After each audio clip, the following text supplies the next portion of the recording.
Hello YouTube, this is Darkon633. We're back with another Star Wars review. This time we're going to take a look at the Star Wars 40th Anniversary 6-inch Black Series Jawa. Now one thing that particular about this particular figure that is a little bit of a problem, similar to what you get with R2-D2 or any of the astromechs that are released in the line, there isn't a whole lot you're going to get with the figure itself, especially due to the character's small nature.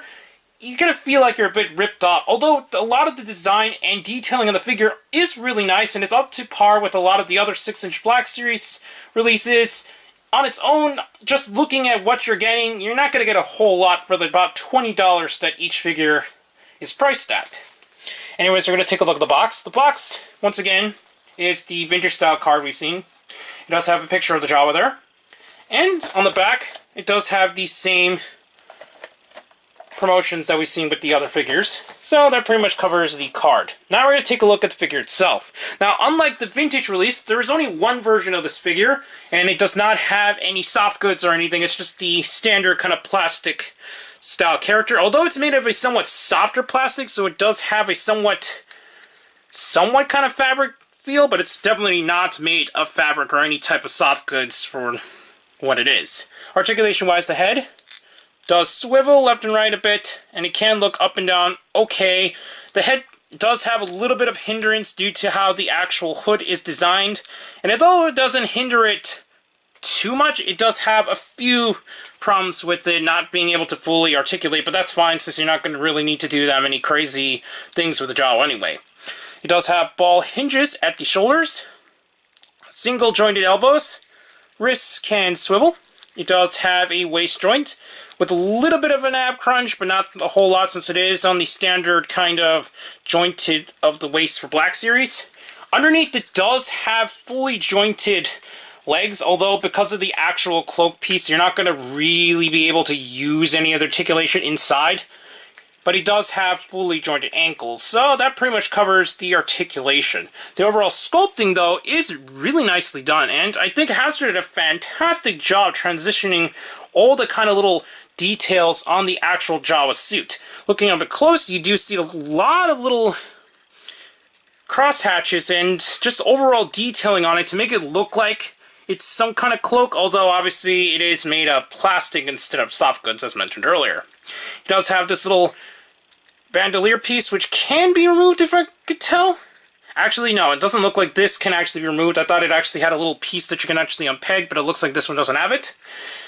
Unfortunately, one thing that I do not like about this figure is that, although this is kind of accurate, I guess, since there isn't a whole lot of look of the Jawas in general, it does have this little gun that you can actually pull out from the little slot, and unfortunately it is attached to the back piece here. So that is a bit on the unfortunate side in the overall kind of figure. You can actually make the figure hold on to it, but you do need to kind of play around with it in order to make sure that the gun actually stays in. Although once it's in, from what I could tell, it doesn't have real problems popping off, even though it does have the wire. But just getting it in at times can be a little bit tricky due to the wire in general. But from what I could tell, it does stay in okay otherwise.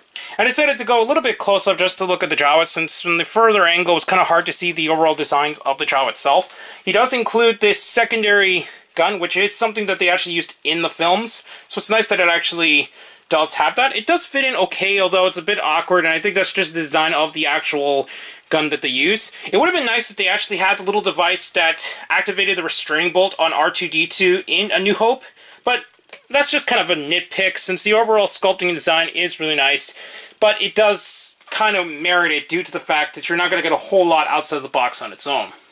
So overall, I think Hasbro did a fantastic job in releasing the Jawa into the 6-inch scale, and although the original figure was carded with only one particular figure, it would be nice maybe if they did something like the Clone Wars figures, which actually had a set of 2 Jawas, although it probably would have made the price go up a bit, and that's why I can understand why they only released 1 Jawa, and also the fact it was only released with 1 on the card originally.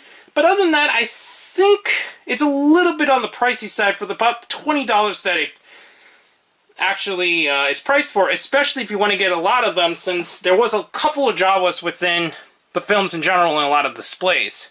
well, sorry, the scenes. So, I say I'd still recommend getting, since the Jawa is a character that does appear quite a bit in Star Wars in general, but maybe try to get it at a discount, although it might be a little bit hard since I am not sure how limited the 40th anniversary cards are going to stay around.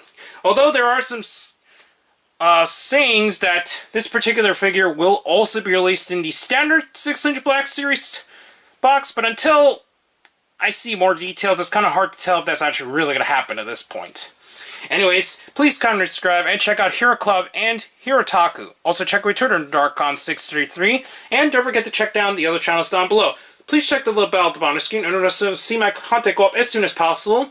And before I go, I actually forgot to mention that I got this at Hasbrotoyshop along with the Death Squad Commander, and I will actually eventually be getting the next wave of the 6-inch Black Series soon.